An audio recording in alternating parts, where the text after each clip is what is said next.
Oh man, we live, baby. We live. We lit, baby. We lit. Family Tree, let me know that you're up in the building with me simply by hitting the like button right now or dropping a quick comment so I know that you're here with me. Of course, we need to have the interaction going on. We're going to actually open it up later on because I've seen a lot of you guys, always said that you want to be involved with the shows and ask questions and, really get involved. There will be a StreamYard link sent for you guys so you can join near to the end. Hopefully this presentation will only last about, half an hour to 45 minutes. Let's see how it goes. And then obviously afterwards you come in and question and critique and say, I am wrong. And we're going to have some fun with that, right? Of course we are. So last week we did do a show. You guys did come in at the end of show, off screen, offline. Nobody got to see it. Interesting conversations with you guys. Loved it. Let's have more of it. So today's show is about the Christian prophet Muhammad. Okay, the Christian prophet Muhammad. So anytime, I want to drown this into people's heads and ears. Anytime somebody asks you about Muhammad, right, ask, which one are you referring to? Because personally, I don't like the way that the Islamic Muhammad has been the African Christian prophet Muhammad has been culturally appropriated into the Islamic one. You all know about the Islamic one with the hadiths and so forth that comes like 200, 300 years later. It's even longer than that, the whole making and constructing of what we understand Prophet Muhammad of Islam to be today.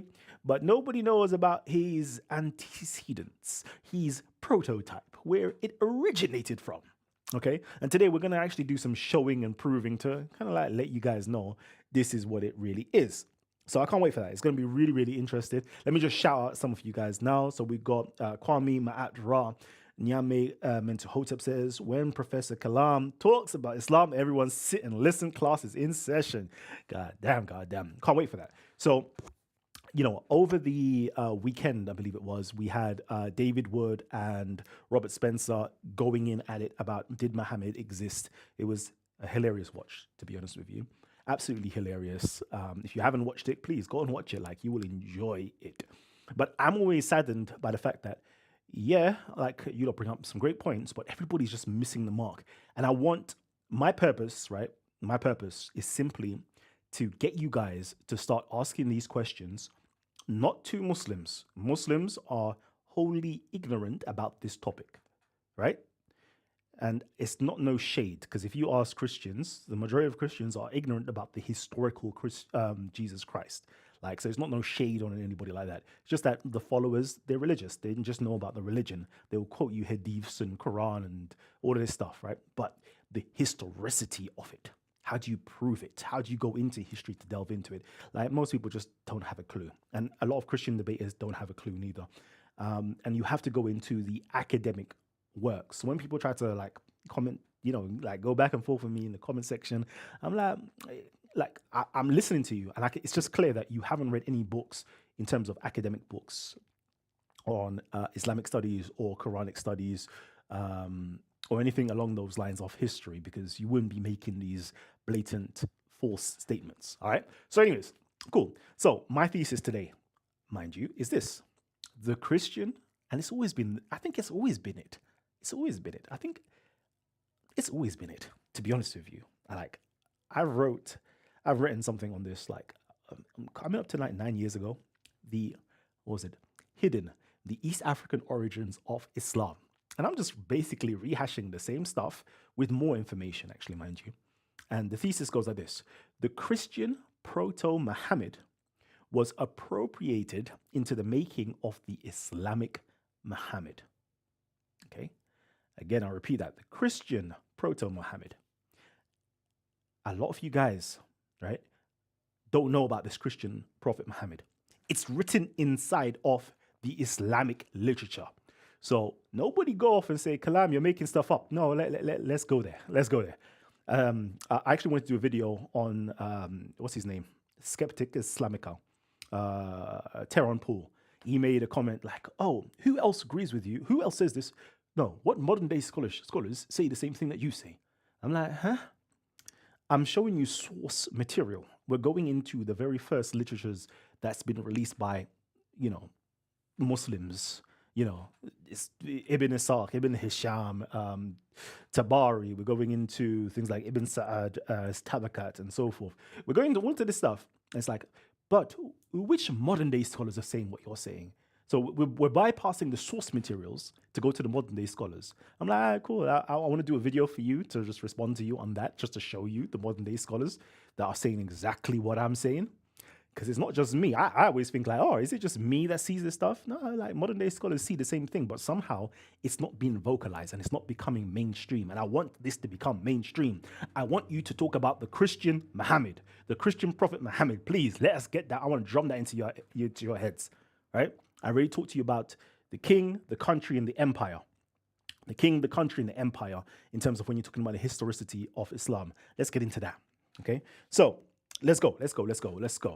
Um, as I said, the Christian Proto-Muhammad was appropriated, i.e., taken, literally just taken, for the use of constructing and developing the Islamic Muhammad.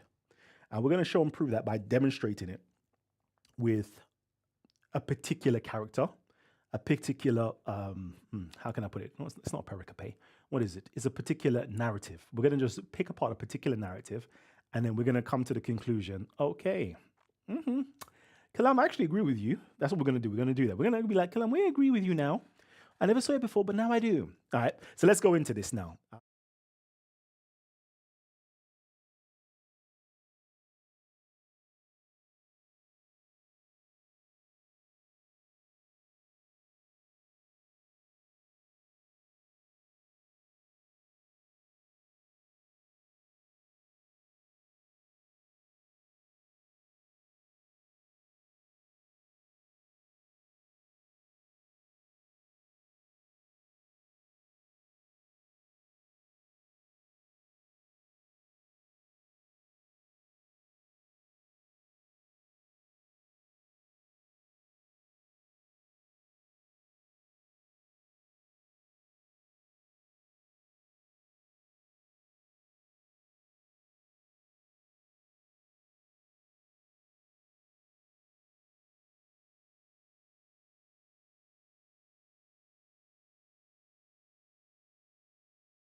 Testing, testing, one, two, three. Okay, so the sound is here.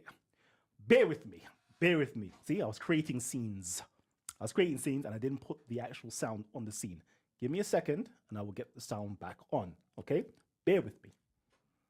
Bear with me. And let me know if you actually hear me now. Let me know in the comment section. If you hear me, just hit me with a number one. Hit me with a number one if you actually hear me now. Please. Do do do do do do do.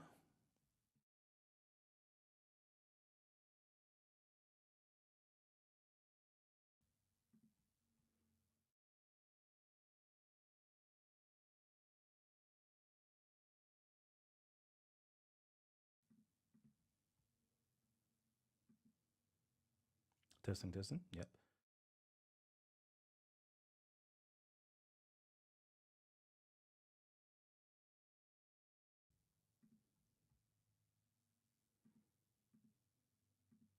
Testing, testing. Testing, testing, testing, testing.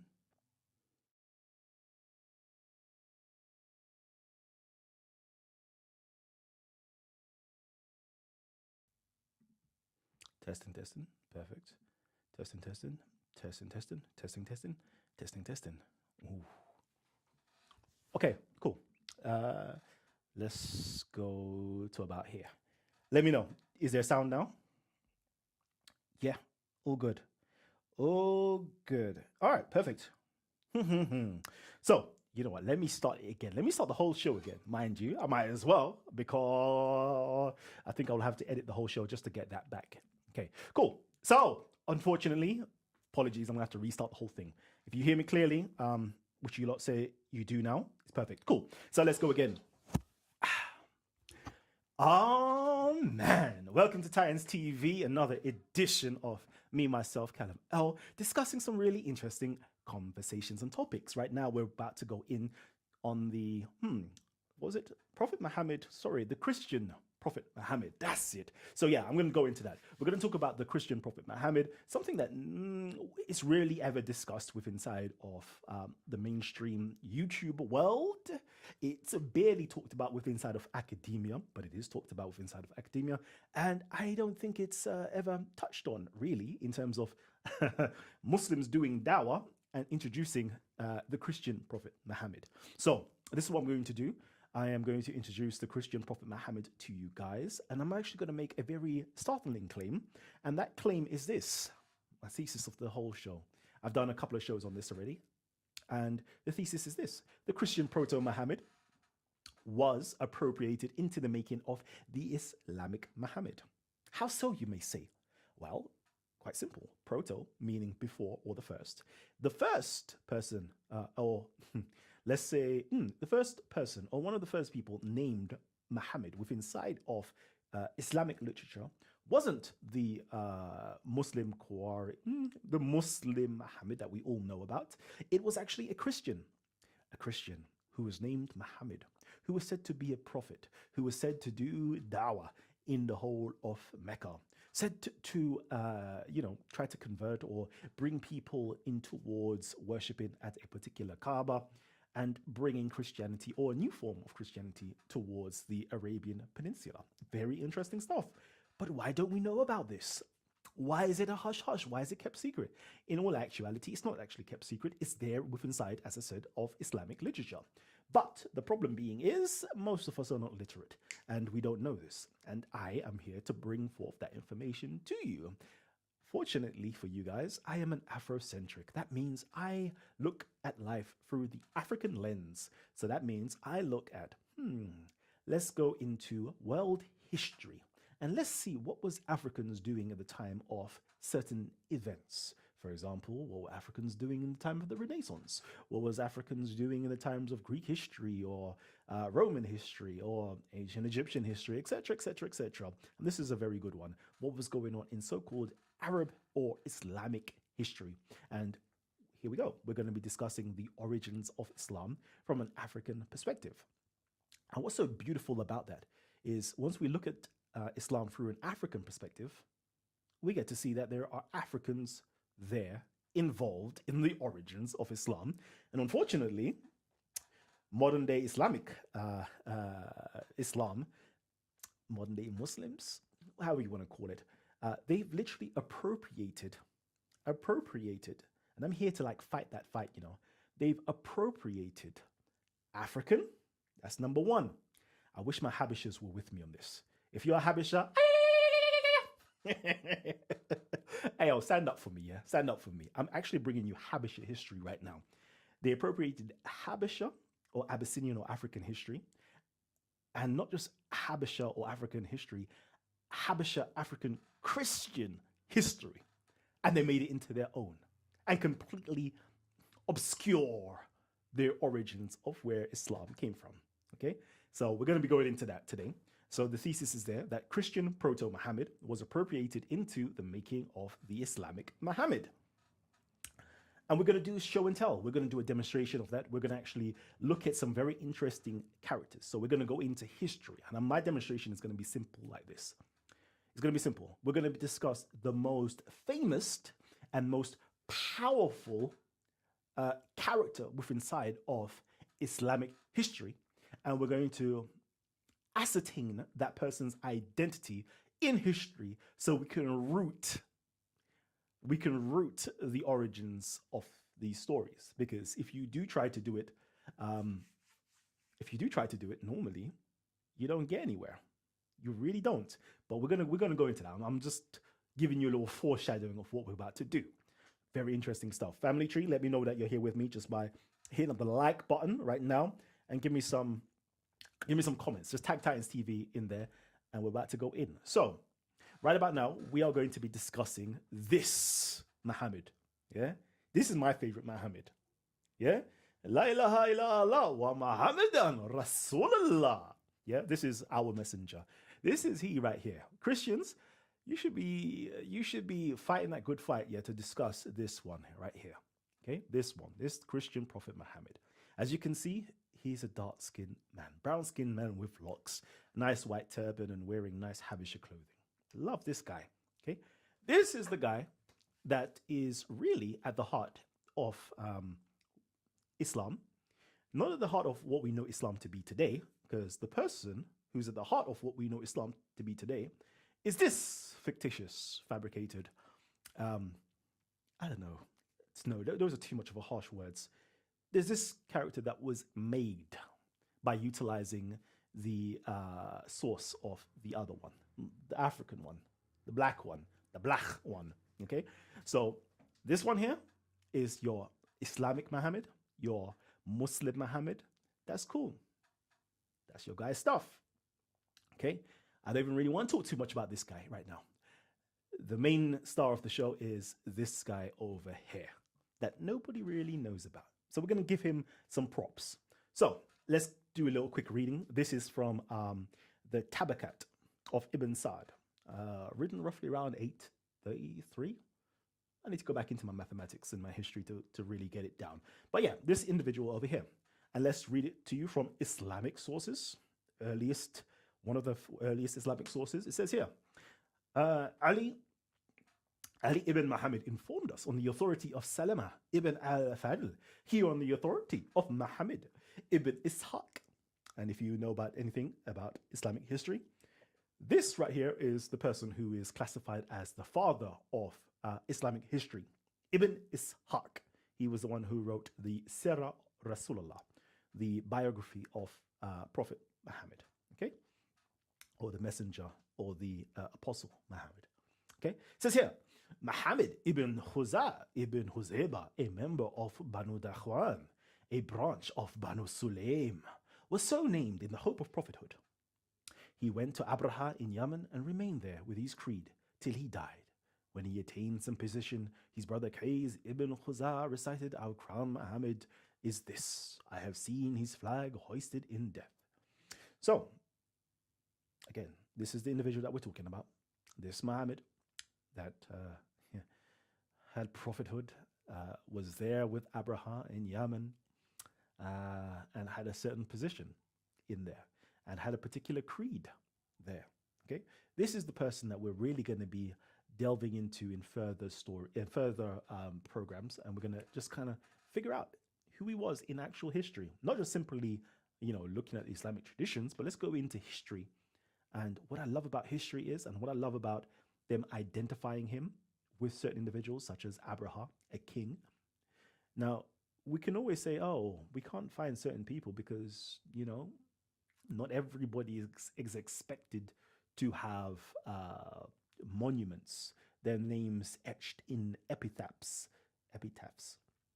or in epigraphical writings such as monuments or anything along those natures, or letters and all those things there. But kings, on the other hand, fortunately for us, we have ample records of kings. So it's great that we can place this individual in history. And I'm so grateful for the Arab or the Islamics for producing this information. Because if they didn't produce this information, I would never be bringing it up to you. The world would not know about this, but thankfully they did.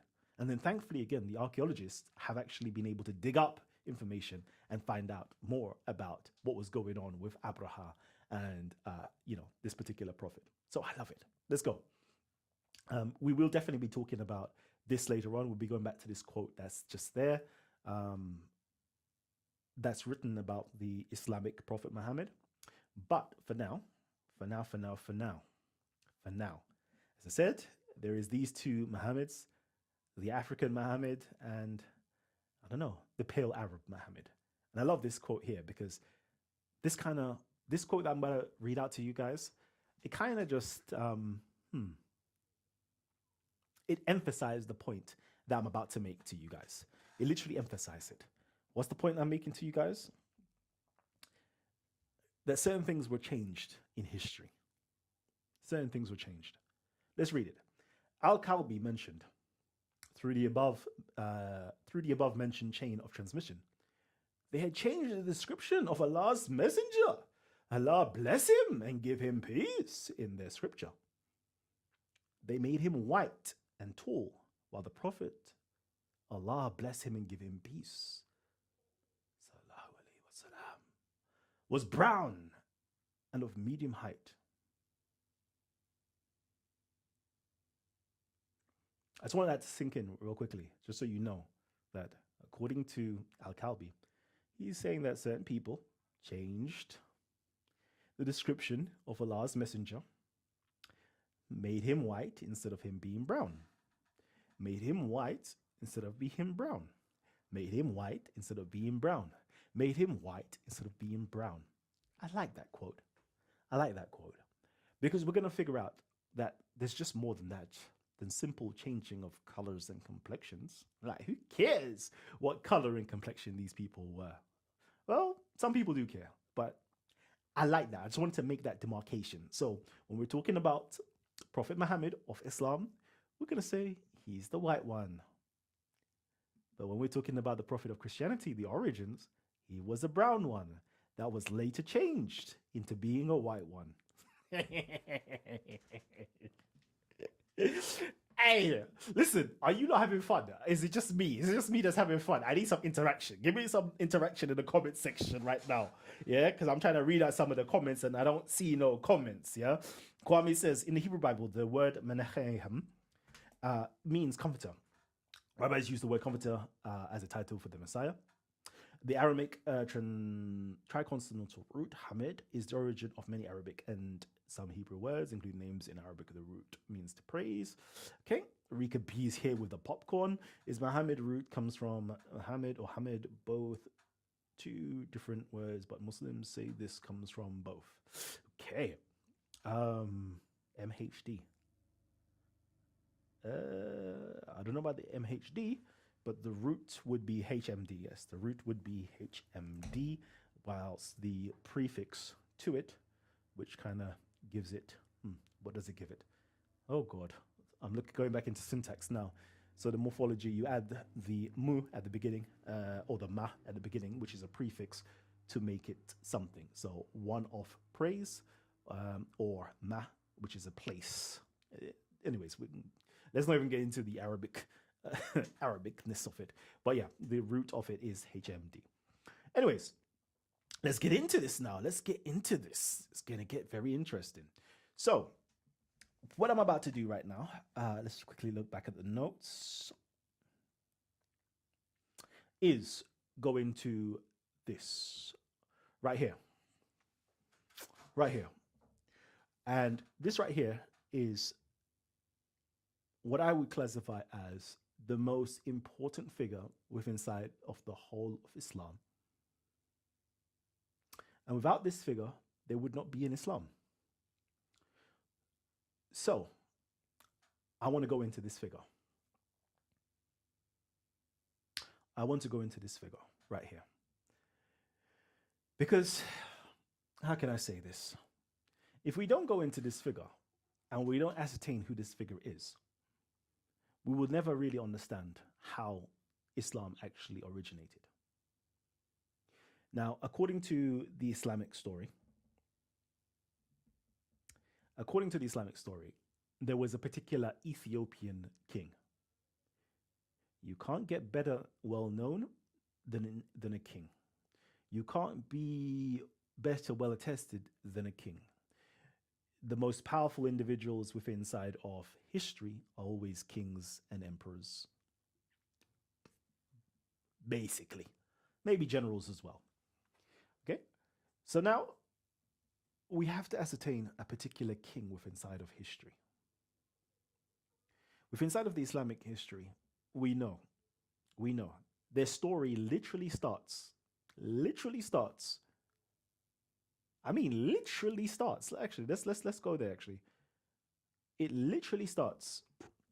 If you know anything about the letters of Urwa ibn al-Zubayr, the very first letter that was ever written to the king, which was Abdul Malik.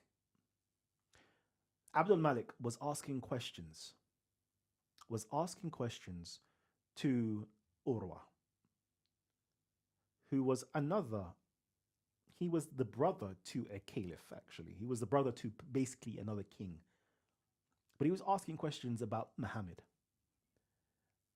And this is the very first letter. So this is like the origins, basically, of the making of Muhammad, where the court was constructing the narrative and imagery of Muhammad. And it says here, when that befell the Muslims, the messenger of God commanded them to depart for the land of Abyssinia. In Abyssinia, there was a righteous king called the Negus.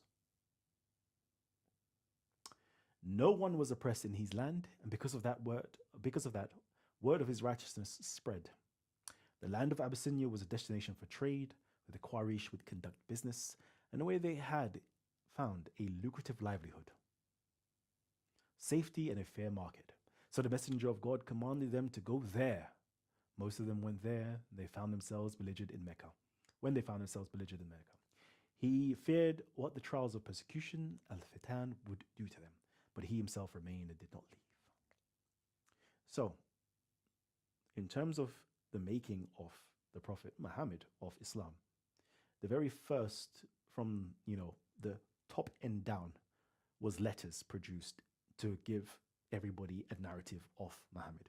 And the first person that you are introduced to, apart from Muslims and apart from Muhammad, is an Abyssinian king called the Negus, this anonymous king.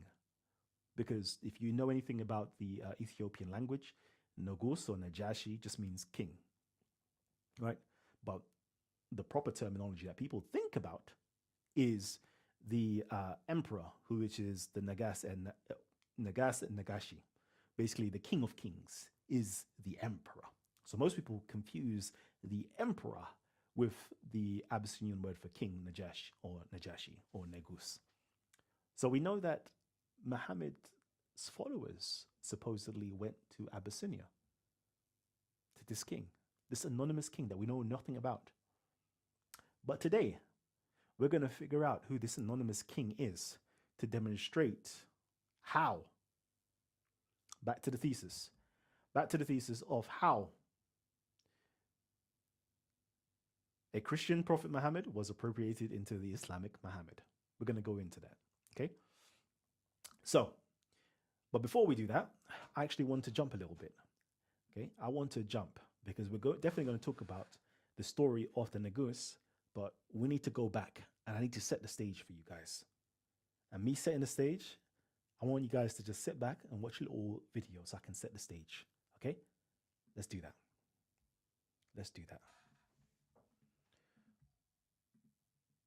So it was played the whole thing. Goddamn. And it was really in the mid-4th century that Christianity entered the region properly, when the Aksumite king, Azama, accepted the faith and made it the official religion of the kingdom. This spread of Christianity was also strengthened by an increasing number of missionaries, monks, and other teachers and saints coming to the region and settling there. One of the most significant of these was Frumentius, also known endearingly as Abba Salama, father of peace, and Kasate Berhan, the bringer of light. Originally from Tyre in modern-day Lebanon, Frumentius was sold as a slave to Ethiopia, where he was eventually freed and then began teaching Christianity. Realizing that the region was ripe for the faith, he eventually traveled to Alexandria in Egypt, studied with Athanasius, and asked for a bishop to be appointed to Ethiopia in order to properly make it part of the wider church. Instead, Athanasius appointed Frumentius himself to bishop and sent him back to Ethiopia, where he became the first patriarch or head of the Ethiopian church, referred to locally as the Abuna, literally meaning our father. This started a long-standing relationship that is at the core of not only the Ethiopian Orthodox Church, but the kingdom as a whole. The double authority of the king and Abuna. This is the key part: the double authority of the king and Abuna. I want that. I want that. That's like a key information I want to get into you guys' heads before we proceed. Let's go. Being the secular leader, and the latter, of course, the religious, but always in an essential and important relationship. Indeed, both the king and Abuna, for most of history, trace their authority back into the sacred past. In terms of the Abuna, this is obvious, as they see themselves as representing an apostolic religious authority going back to the apostles of Christ. But for the king, his authority stretches back even further, even to the core stories of the Old Testament.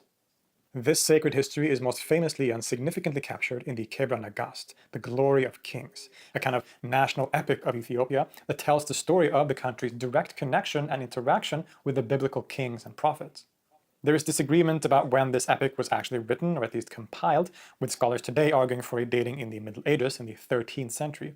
But certainly the stories contained therein might go back to oral traditions from long before. The Kebra Nagast tells the famous story of the Queen of Sheba, an Ethiopian royal who goes to visit King Solomon in Jerusalem.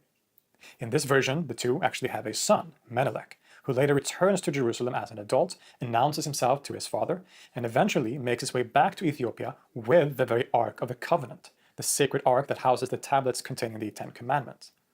Menelik then becomes the first king of Ethiopia, inaugurating the so-called Solomonic dynasty that basically all kings for most of history up until very recently claimed to be a part of. The stories told in the Kebra Nagast thus have several important functions. It gives authority to the kings of Ethiopia by connecting them directly with King Solomon. It also explains how the Ark of the Covenant came to be in the possession of the Ethiopian Church, a topic that we will return to. And it also explains the entrance of Judaism into Ethiopia, a fact that is also very important for this wider story. Indeed, Judaism seems to have been present in the kingdom for a long time, and given the fact that the Ethiopians are a Semitic people in terms of language, both in terms of the liturgical language Ge'ez and the majority spoken language called Amharic, this all connects Ethiopia to the wider Semitic biblical stories and lineages in several ways, which becomes very important for their national identity and for the church itself. So the king and the Abuna, the patriarch, are at the top of the hierarchy from this time and for most of history. And the story about Frumentius going to Egypt to be appointed bishop is also the beginning of a long tradition. Indeed, from this time forward, all Abunas in Ethiopia were appointed and sent from the church in Egypt, which eventually became the Coptic Church. This is a practice that continued from this time all the way until the 20th century. In fact, the relationship between the Coptic Church and the Ethiopian has been so strong and essential that the latter has sometimes been seen as simply an extension of, or as a diocese of the church in Egypt. And this also, of course, comes with certain doctrinal factors. So what are the characteristic teachings that set the Ethiopian Church apart? Well, just like the Coptic Church, the Ethiopian Orthodox Church is a so-called non-Chalcedonian or pre-Chalcedonian church. What does this mean? To tell you more about the details of this christological debate, here is the scholar of religion, Dr. Andrew Henry, from the YouTube channel Religion for Breakfast. One of the central theological debates of the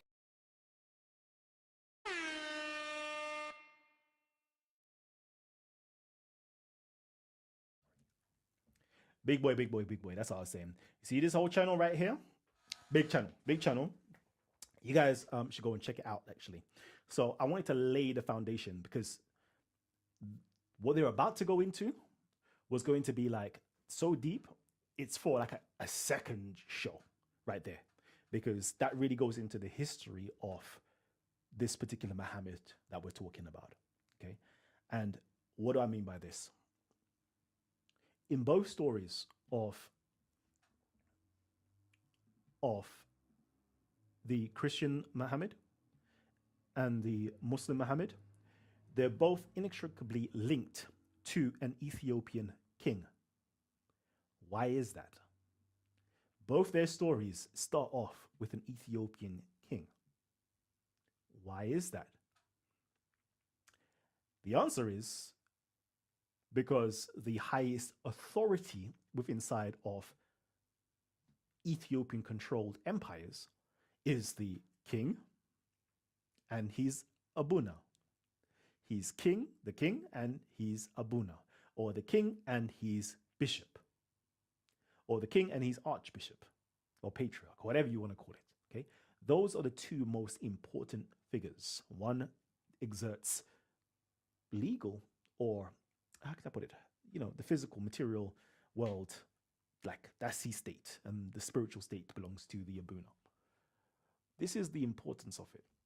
And if we don't know the history, we will completely lose sight of why it was important that the historiographers had to link these two individuals together.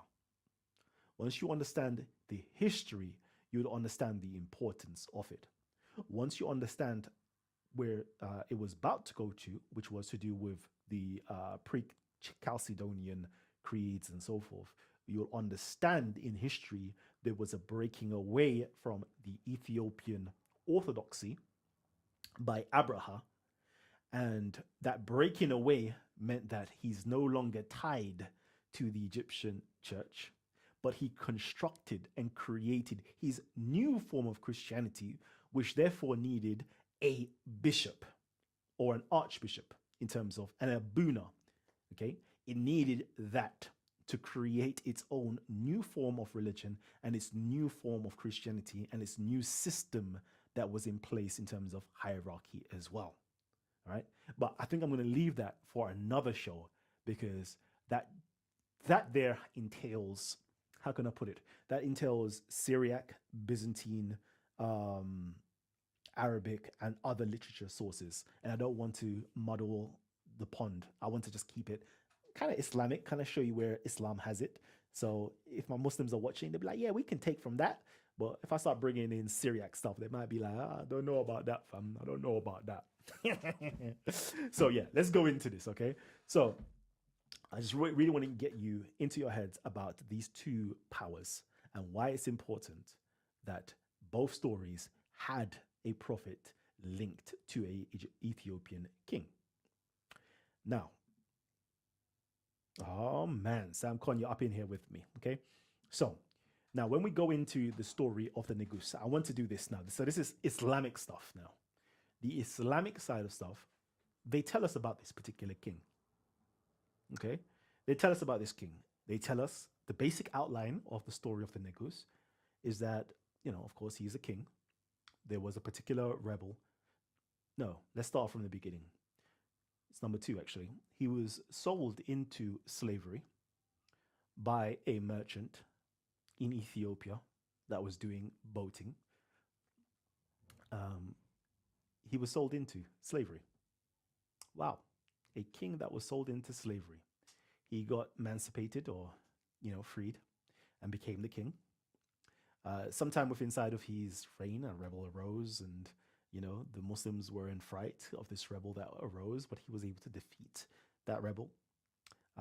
Unfortunately, I spelled that wrong. I don't know how. There was a particular christological uproar, according to the Muslim story, to do with the sonship of Jesus. So the people revolted until he calmed them down by saying, I do believe what you believe in, basically. And we know that through Islamic history as well, that he was a righteous king. He was a righteous king. Now, of course, all of this stuff here is within side of, it's inside of all, nope. Let's get you back. 1 second. Where are we? Let's get, there we go. Nope. I don't want to interact anymore. Let's close this one down. Let's go to Ibn Ishaq. So all of this stuff, my head is too big. Let's take away my head. Off with his head. 1 second. Cool. Again, because I know a lot of you guys will be asking for the sources, and I like to just give you the primary source of all of this stuff. So if you literally go to page 152 of Ibn Ishaq's Sirah Rasulullah, you will literally find the story of the Negus. Okay? You will literally find the story how the Negus became king of Abyssinia, which is, yeah, there, boom, boom, boom. Talking about a particular revolt that took place. A rebel tried to, that arose, tried to snatch his kingdom away from him. So they took him in the market and sold him to a merchant for 600 dirhams. They later threw him into a boat and went off with him. But on the very evening, the autumn storm clouds mass, and his uncle went out to pray, blah, blah, blah, blah, blah, blah, blah. They brought him back, put the crown on his head, made him sit upon the throne and proclaimed him king. O king, I was bought, blah, blah, blah, blah, blah. The Christological stuff over here. Can I not move it? Christological stuff over here anyway. Let's see. Can I not bring it? Nope. It's not allowing me to do it, unfortunately. There you go. You're forsaking our religion, said that Jesus is slave. Jesus is say that he is the son of God, etc., etc. So the basic outline of this particular king is within inside of the Syrian literature. Okay. So anything that I've said so far, I'm not going to be, you can't say, oh, Kalam is just making it up. No, it's there within inside of it. Okay. So these are the basic stories, the basic facts that we know about this particular king. Now, in that being said, let me just get my actual image up. 1 second. Bear with me.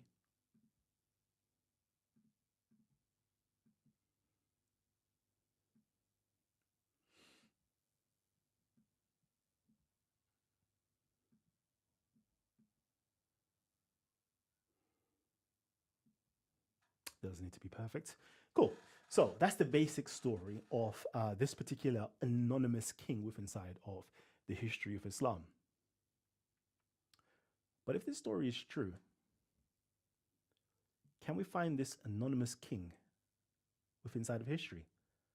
Because if he's a king, surely there's documentation about him.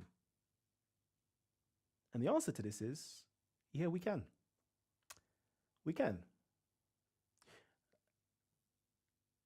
And it's a king. It's a king. Let's go into this. Let's go into this a little bit. Let's go into this. I want to start off with the most easiest one of them all. Because my demonstration to you guys today is to demonstrate that this anonymous king that's been spoken about within inside of Islamic history, that nobody can't pin down. Nobody can't pin down. Muslims, let me do it like this. Muslims will tell you about this Christian king. But there is nothing within inside of history of, like, Christians would be like, Ethiopian Christians would be like, what are you talking about? There's no such king. Nobody, like, we never brought you guys in. Like, Christians, Ethiopian Christians, they don't have any story about this. And the reason why they don't have any story about this, because this never happened on Ethiopia mainland. That's the real reason. And it never happened during the time frame that the Muslims, historiographers, tried to put it down as. This happened during the reign of King Abraha. And this happened not with the Muslim prophet, but with the Christian prophet, Muhammad. And we're going to just demonstrate that today. So, in Procopius, History of the Wars. Let me see if I can bring it up, actually. Because I want to give you guys this stuff. Let me see if I can share my screen. Bear with me.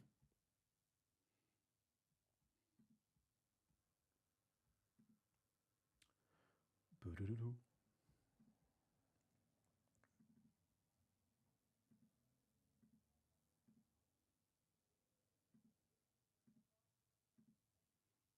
There you go.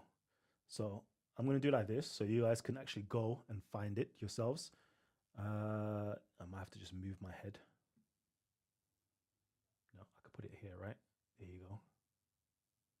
There you go. Cool. So you guys can literally go and find it yourself, right? It's called Procopius of Caesarea, History of the Wars. You guys can literally go, yeah, right now, Google it, and you can find it. Procopius with an English translation by H.B. Dewing. Okay, I'm not going to give you guys anything that you can't find. History of the Wars, page 191. Okay, and you'll find this right there.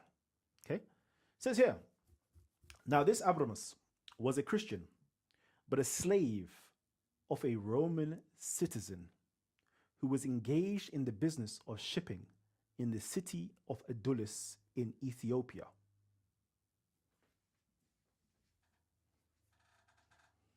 Stop for a second. They're talking about Abraha here, by the way. Okay?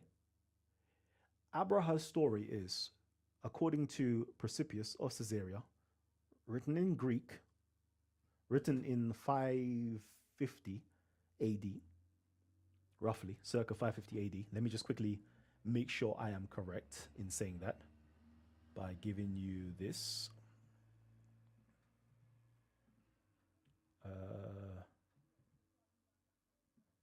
Let's quickly Google that.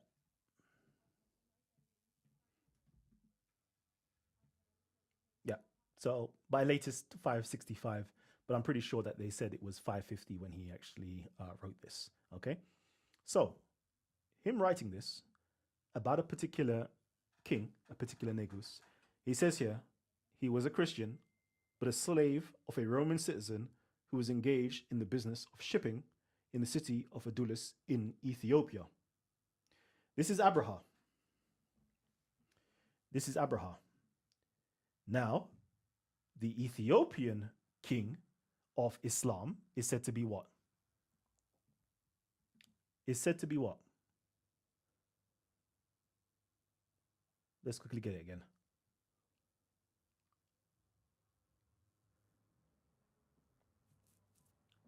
He was in his country.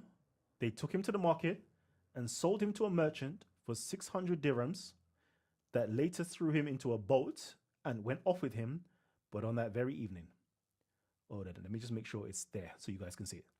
So you can see, this is talking about, right now, the Islamic Prophet Muhammad's king, who was sold into slavery to a merchant in Ethiopia who dealt with boating.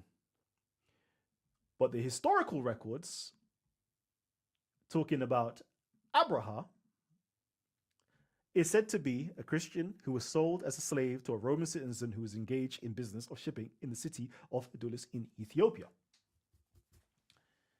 Now, my thing to you guys is,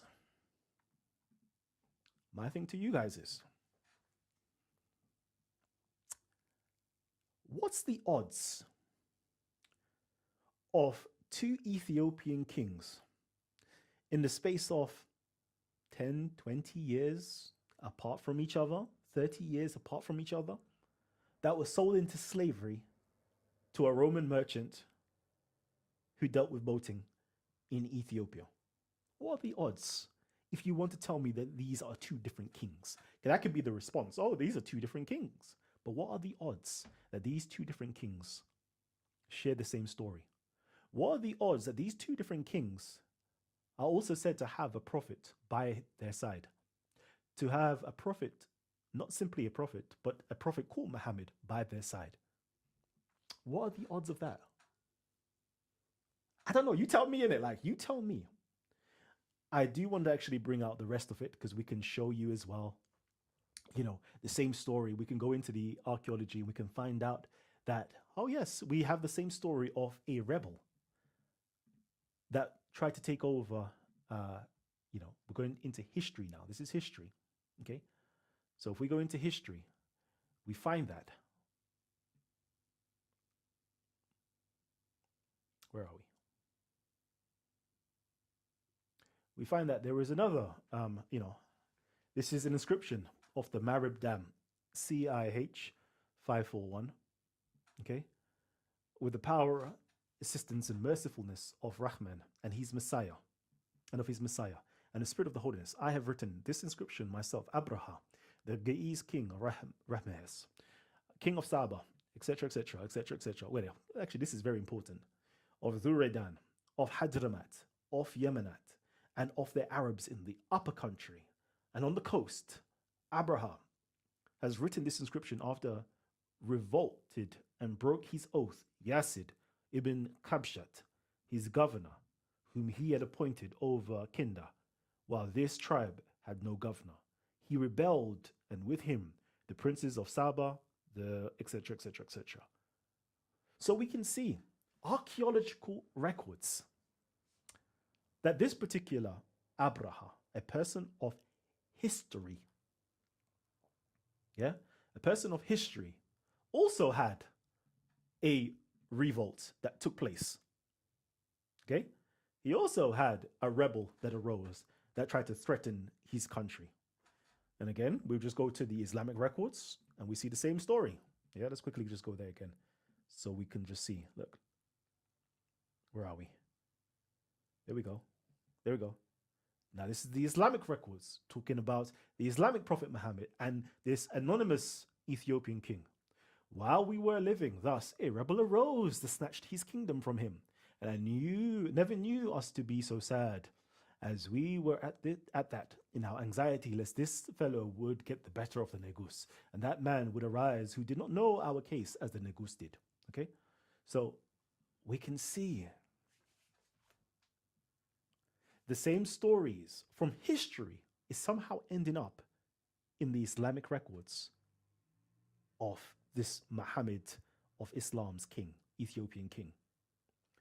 Let's go. Let's keep going a little bit. Let's keep going. Let's keep going. Now, according to this, there was a Sunship revolt. Okay? There was a Sunship revolt. According to Islamic narrative. Can I go across? Can I go across? There we go. Okay. So, can I bring this across? That's the question. I might have to minimize this. I can't actually bring it across. I'll just read it out to you. So this is Ibn Ishaq's page 155. Unfortunately, I can't get it to fit into the screen how I want it to. Actually, no. Maybe I can. Maybe I can. Give me a second. There we go. There we go. See? Just got to use a bit of brain. Okay. It says here, then he put into his ground, oh people, have I not the best claim among you? Certainly, they said. And what do you think of my life among you? Excellent. Then what is your trouble? You have forsaken our religion and assert that Jesus is a slave. Then what do you say about Jesus? We say that he is the Son of God. The Negus put his hand on his breath over his gown, signifying that he testifies that Jesus, the Son of Mary, was no more than this. By this they meant blah, blah, blah, content that was written, etc. So there was a revolt amongst the people. I want to see where it actually says the word revolt, though. Let me just quickly see. Okay. Okay, cool. Yeah. So, yeah, we see that there was a problem with inside of the kingdom because the kingdom was saying, hold on, you're saying that Jesus was just, a slave. But we say that he is the Son of God. Have you truly forsaken our religion? This is what's going on. Can we find something similar that with inside of history? Let's see. Do I have the Quranic Jesus? I think I do. I think I do. Now, in the Quranic Jesus, this is by Carlos A. Segovia, page 95. Okay. It's called the Quranic Jesus. He goes through this. He looks at the different formulas that was written by the Ethiopians and then what was written by Abraha as well and how they had changed. Something had changed during Abraha's time. Now, three features are particularly noteworthy in comparison to the Sum Yafa as well as the aforementioned formulas. Firstly, a different choice regarding the words, blah, blah, blah. But here we want to get to this point. Okay. Lastly, the wording relative to Jesus and Jesus' relation to God is also different. In all the other Ethiopian records, inscriptions in Arabia, and even in Ethiopia itself, it talks about Rahmanan and his son, Christ the victorious, or Rahmanan and his son. But one massive feature within inside of Abraha and his literature, he never calls Jesus or the Messiah the Son. Never does it. Never does it at all. He calls him Rahmanan and he's Messiah. This is a very important feature because it's definitely spoken about by, again, modern scholarship. It says here, why did Abraham choose the term Messiah, which is unattested elsewhere in the whole corpus of ancient South Arabian inscriptions, to name Jesus? Of course, there's several different explanations that, all of the great scholars pertaining to that region gives. But we see it. Isn't that interesting? Okay? Isn't that interesting? To me, it's very interesting. To me, it's very interesting because what does it do? It shows that the Islamic story brings up a point of a christological problem amongst the people, where Abraham never referred to Jesus as the Son of God, rather just simply as a creature or a slave, a creature. And we see that within inside of the inscriptions, actual history, archaeology. This particular king, Abraham, doesn't refer to Jesus as son, whereas all the other Ethiopian inscriptions does. Isn't that interesting? To me, it's very interesting. So now, next thing. This righteous king is spoken about within inside of, is spoken about. They call him, the righteous king. Let me see if I could just bring up something, because I can show you various different places where Abraham is definitely being described as a righteous king, or he brings equality to the people and does all these great things. Can I bring something in? Let's see if I can bring something in. Let's create new. Bear with me. Hopefully I can do this.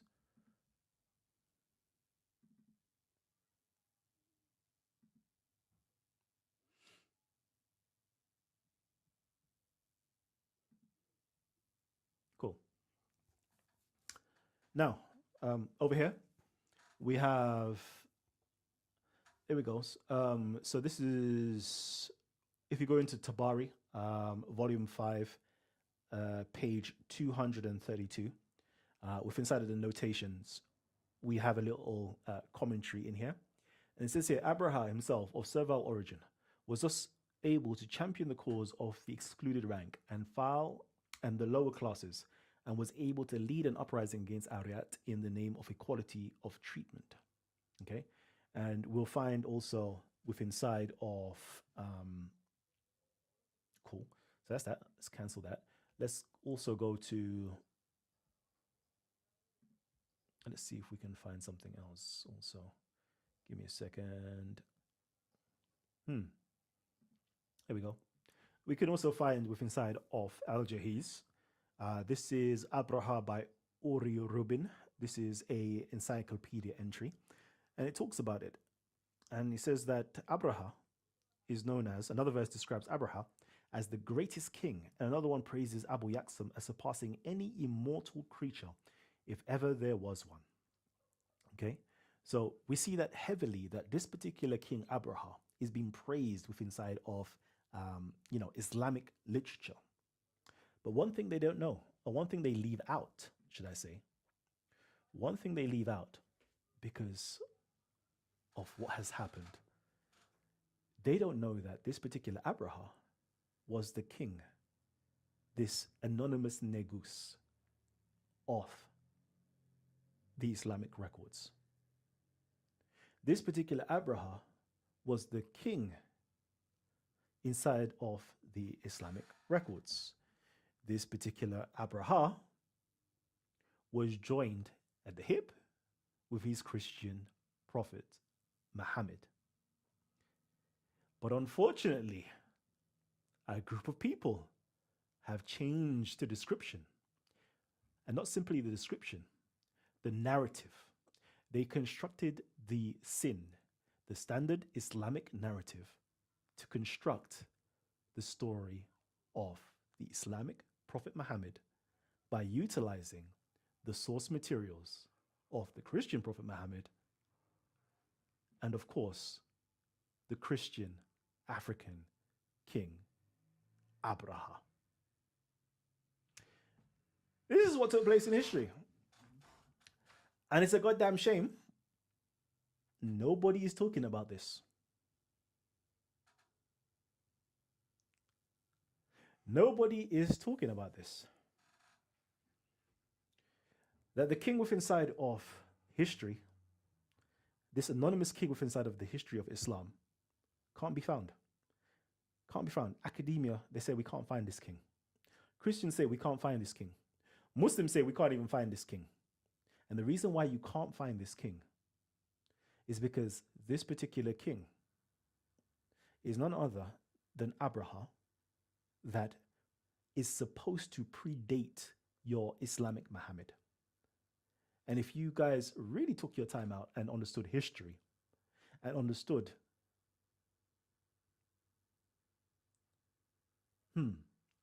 your chronology, because the chronology of Islam was made up actually with Ibn Ishaq.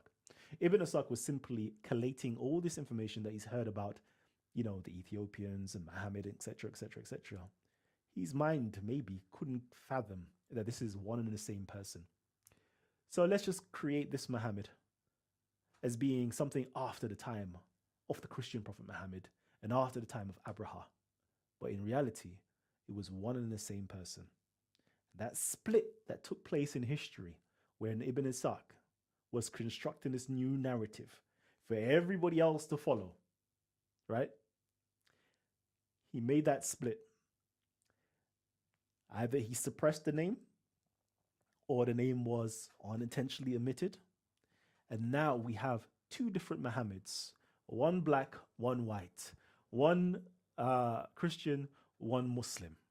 But in all actuality, all of these stories go back to one and the same person that later got invented, fabricated, constructed into a different individual that now became the Prophet of Islam. I must slow down there, you know. I must slow down there. I must slow down there. And again, I need you guys to talk to me. I need you guys to talk to me. And oh yeah, I've got something. Actually, I've got something. Let me just do this because I actually wanted to drop this for, what's his name? What's his name? That's his name. Teron Paul from Skeptica Islamica. Because you asked the question. What was the question? Let me see. Actually, let me share my screen. You ask a question. There it is. Who else, as a modern scholar, Muslim or non-Muslim, co-signed this idea that there was a historical Muhammad that was a Christian, contrary to what you termed the traditional one? Okay, I'm glad you asked that question. So over here, in this right here, events in the 6th century AD by Sidney Smith from SOAS over here in the UK.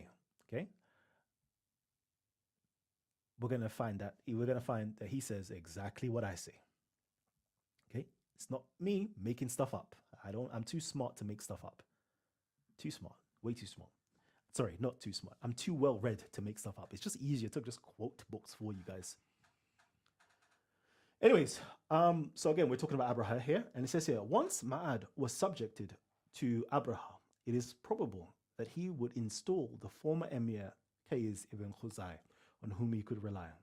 It is equally probable that he appointed Muhammad ibn Khuzai to impose Christianity in the Mecca region, since Qais could support him from his adjoining territory. The evidence interlocks though from quite unconnected sources.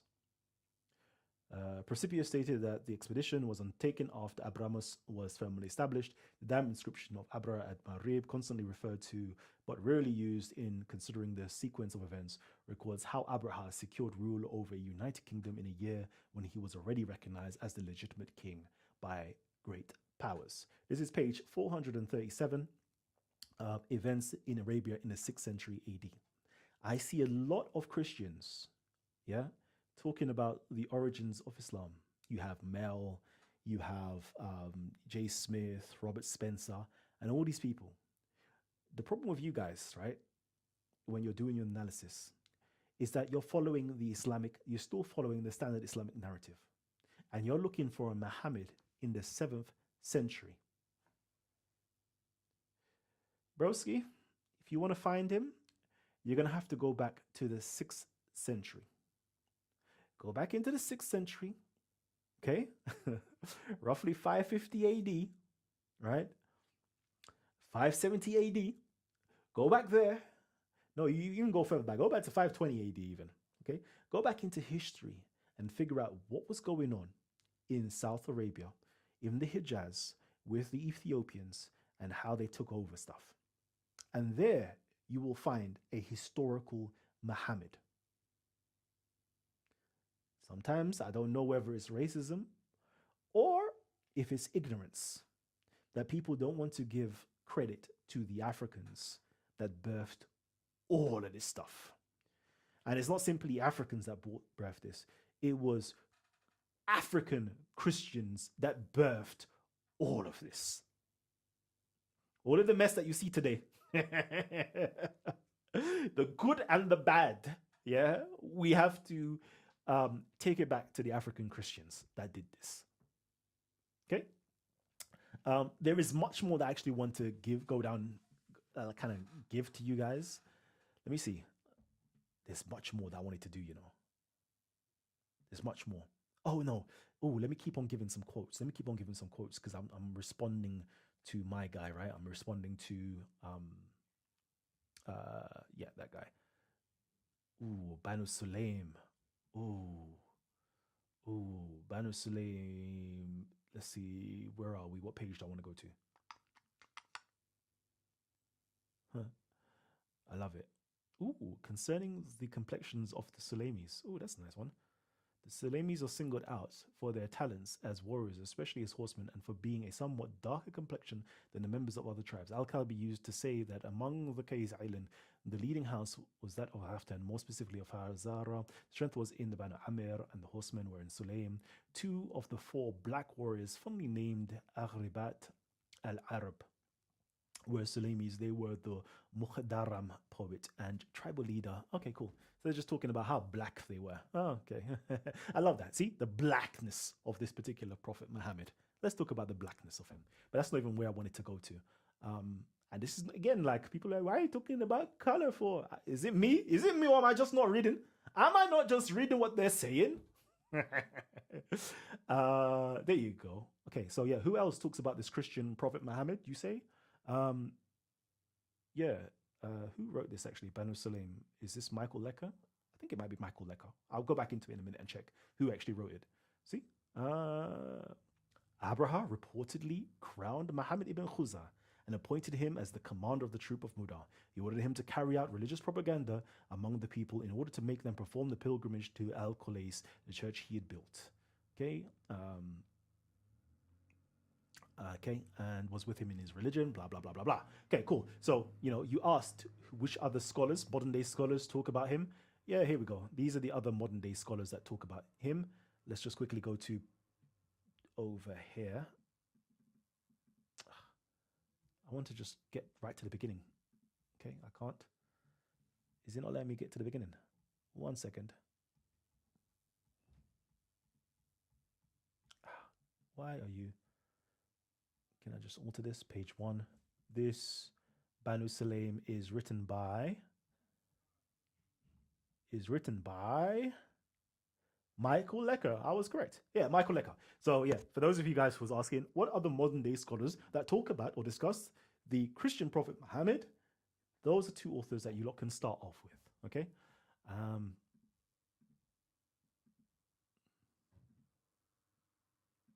Is there anything else?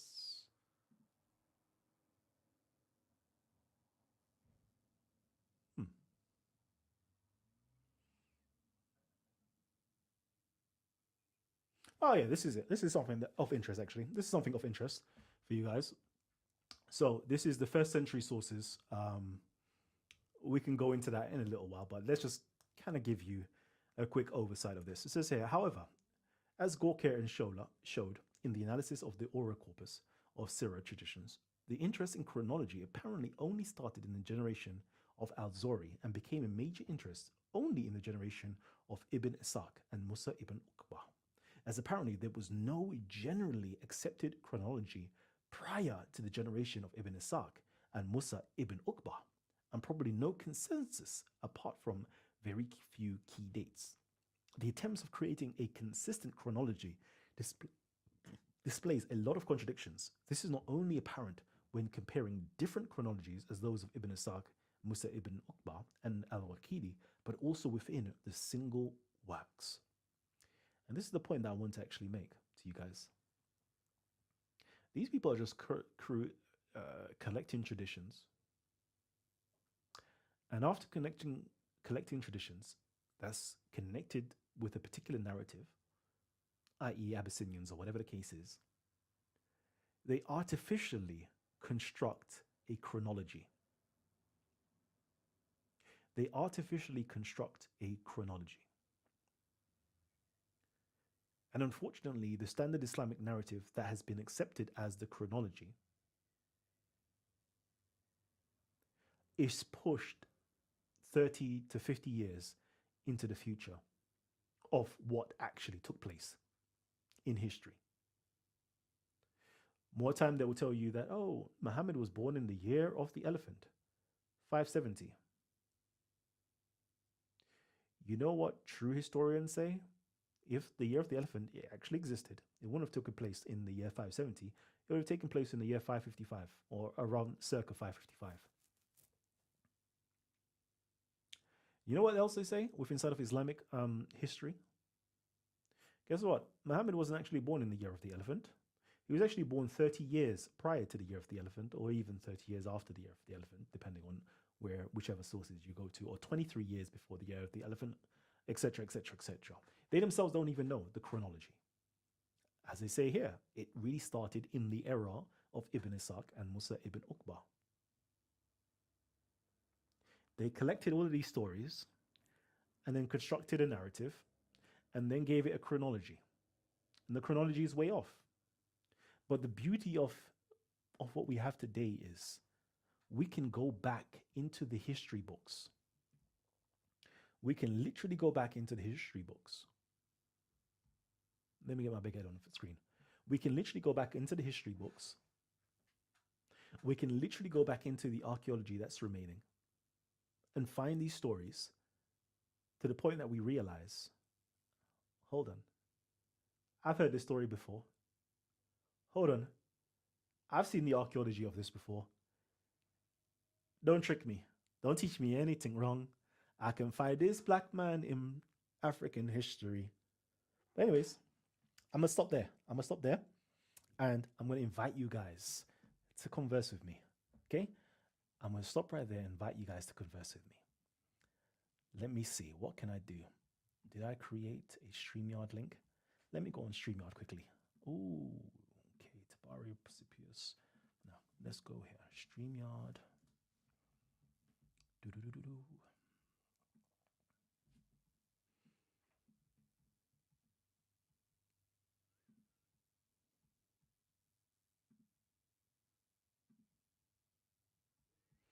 Nope. Return to dashboard.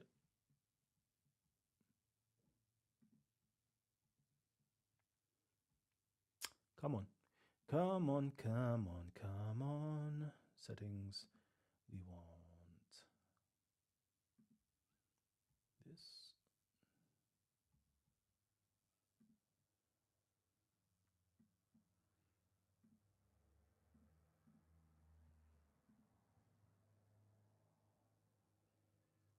Okay, and where are we?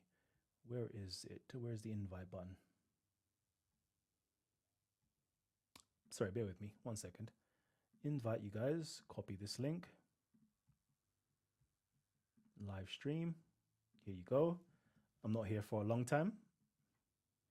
Oh, we've done an hour and 15 minutes, but maybe it's going to be an hour once we cut it down. There's a StreamYard link. If any of you guys want to come in and tell me that I'm wrong or tell me that I'm right, come on in. Or you want to have a quick conversation and discussion, come on in. The link has been shared. You guys always ask me for it. So there it is. It has been shared. Let me read out some of your comments. Again, all I need you guys to do is simply tag Titans TV. And yeah, let's get cracking. Okay, cool. Man, like more vibes up in the building.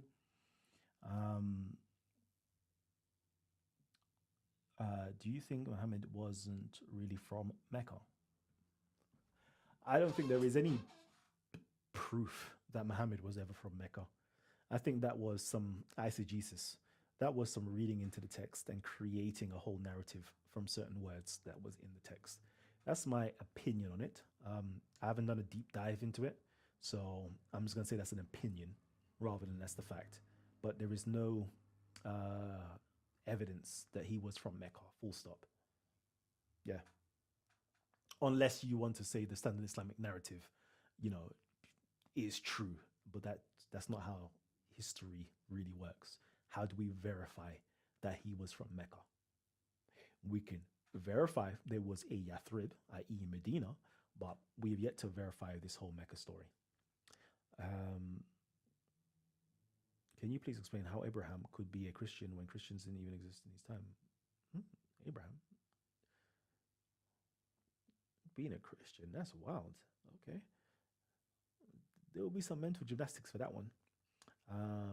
Let's quickly read. Kalam, I hope this show gets recognition that it deserves. Same here. Cool.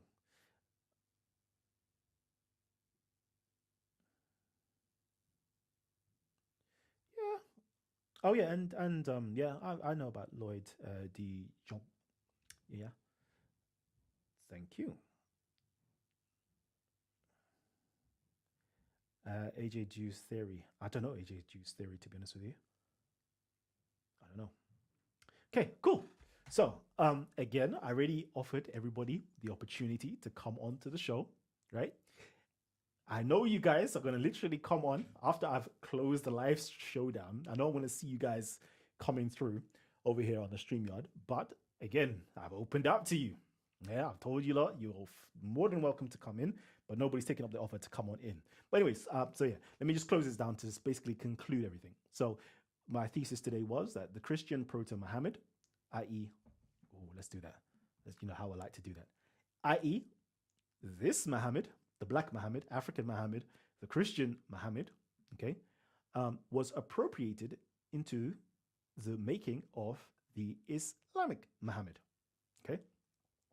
So with that, I showed that the story, the very first story that's literally written, the very first literature that's written, i.e. letters that was written to Abdul Malik, is in reference to the Ethiopian king. We find that also in the first historiographical records, i.e. in Ibn Ishaq, of this Ethiopian king. And we asked ourselves the question, who is this Ethiopian king within inside of the annals of history? This anonymous Ethiopian king. Ooh, do you know what I really wanted to do? I didn't show you Patricia Crone's work that actually backs up what I'm saying, or Irfan Shahid's work as well, but maybe another day. Too much overkill. So yeah, we demonstrated how this particular Ethiopian king that's written about within inside of the Islamic records, if we tie his story and we look in history who this person could possibly be, we figure out, oh, this is Abraha. He is the one who is written about that was sold into slavery to a Roman merchant who did boating. A rebel arose and he crushed that rebellion. He had a Sunship revolt as well, or problem within inside of his thing, because he wasn't calling Jesus the Son of God, rather he was just calling him the Messiah.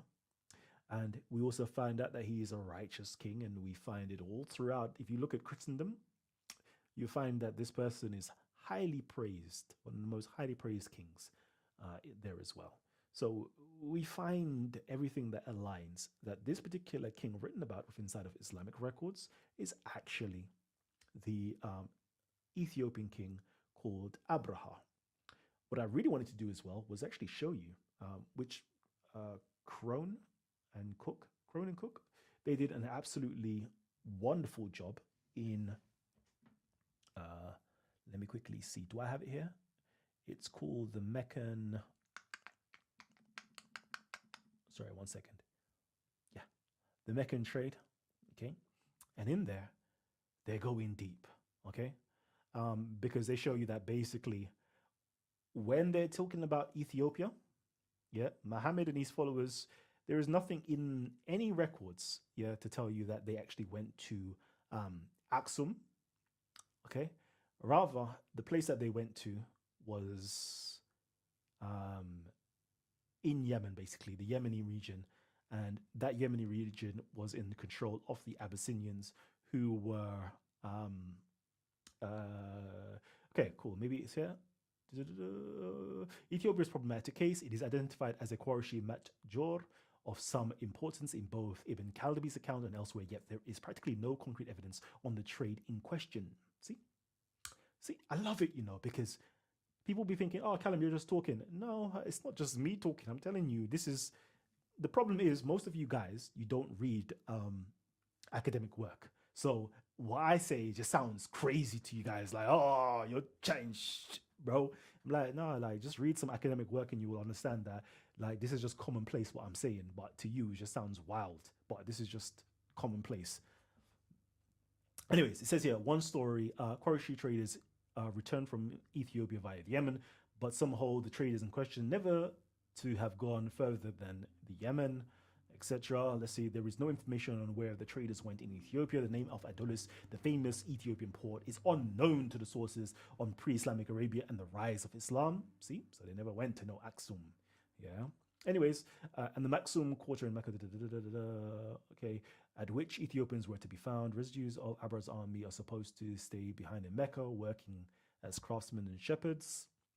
What's good? Let's see. Another possibility would be that the Meccan trade with Ethiopia was not a trade with Ethiopia at all, but rather one with the Yemen under Ethiopian rule. Okay, so you see when they're talking about this Abyssinian king and they went to Abyssinia. Nah, they didn't even leave Arabia.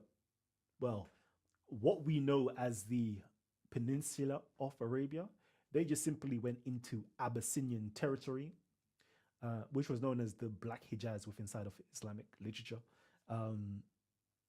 And this is where Abraha ruled and his kingdom was. And they simply went to Abyssinia, which is on the Arabian Peninsula, and they were under an Ethiopian king, which was none other than Abraha. So anyways, yeah, like if you really learn and you go back and you study history, not from Islamic literature or what the Muslim propaganda tells you, but you go and study from academia itself, you would straight away realize that all this stuff is just simply going back to a time in history where the Ethiopians rule and they were spreading their Christianity. And this is what gave birth to Islam today. This gave birth to your Muhammad story and these Mohammedan chroniclers that wanted to create an identity, a national hero. They were basically taken from Abyssinian, well, let me say Abyssinian Arab history and constructing a new identity. And completely, no, they didn't completely. They left it in there, to be honest with you. They left it in there because if you go back into your Syro literature, you pick it up, they start off telling you about how Christianity came to the Arabian Peninsula, and they start telling you about Fragmentus. They start telling you about all the Ethiopians and blah, blah, blah. And the whole, in the Quran, you have the story of the people of the ditch, which were Christians who were Ethiopians that were living on the Arabian Peninsula. Everything just goes back to Ethiopia or Abyssinia. Let me say, not Ethiopia, let's say Abyssinia, the Habasha dynasty. It all goes back to Abraha. All of it. But I don't know, man. I don't know why, the normal people can't see this. And it's just me that's coming out and telling you guys this. And then I'm going to get slaughtered later on in the comment sections calling me, you is a liar. No, no, no. Muhammad was never a Christian. He was not a Christian. No, no, no, no, no. He was not an African. Don't put Islam and Muslims on Africans. We're not Muslims. But yeah. Anyways, family tree. It's nice. Again, what was it? My roundup. Nice speaking with you guys, though. But we've just shown and demonstrated that the story, the narrative from the standard Islamic narrative, talking about the Ethiopian king, okay, and his story is none other than the story that can be found within inside of history, yeah, about Abraha. So therefore, this Abraha and this Ethiopian king is one and the same. So it's not a stretch of the imagination as well that this Abraha, who had a prophet called Muhammad, is the one and the same as the Islamic prophet Muhammad and the Christian Muhammad are one and the same. It's just that later on they split the two apart and constructed their own narrative of this Islamic Muhammad that later on did craziness. But the original, the Proto-Muhammad, the Christian African Muhammad, that's where it all started. All started. Family, thank you for tuning in. It's been a pleasure being here with you guys. And I know you guys are going to join the link. So I'll catch you guys on the other side. Take care, stay safe,